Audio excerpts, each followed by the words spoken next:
কোটি টাকা দামের এ পোকা নিঃসন্দেহে বিশ্বের সবচেয়ে দামি, যা একটি BMW বা অডি গাড়ি কেনার সমতুল্য। এই বিশ্ববিখ্যাত পোকাটি এক জাপানি ব্রিডার প্রায় ৭৫ লাখ টাকায় বিক্রি করেছিলেন।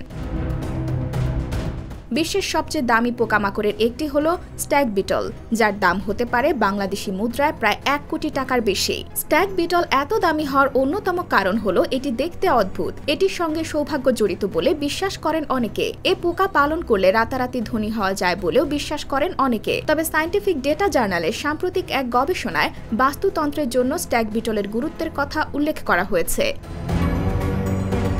এই স্ট্যাগ বিটলের ওজন ২ থেকে ৬ গ্রাম এবং গড় আয়ু ৩ থেকে ৭ বছর। পুরুষ স্ট্যাগ বিটলের দৈর্ঘ্য ৩৫ থেকে ৭৫ মিলিমিটার এবং নারী স্ট্যাগ বিটলের দৈর্ঘ্য ৩০ থেকে ৫০ মিলিমিটার হয়ে থাকে। এগুলো ঔষধ তৈরিতেও ব্যবহৃত হয় বলে জানা যায়। স্ট্যাগ বিটল উষ্ণ গ্রীষ্মমণ্ডলীয় পরিবেশে বেড়ে ওঠে। ঠান্ডা তাপমাত্রার প্রতি এরা সংবেদনশীল।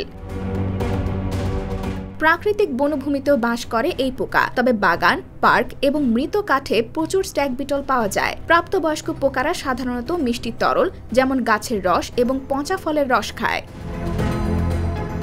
তারা মূলত তাদের লার্ভা পর্যায়ে জমা হওয়া শক্তির উপর নির্ভর করে, যা তাদের প্রাপ্তবয়স্ক জীবন জুড়ে ধরে রাখে। যেহেতু তারা একচেটিয়া ভাবে মৃত কাঠ খায়, তাই হরিণ পোকা জীবিত গাছ বা ঝোপঝাড়ের জন্য হুমকি সৃষ্টি করে না।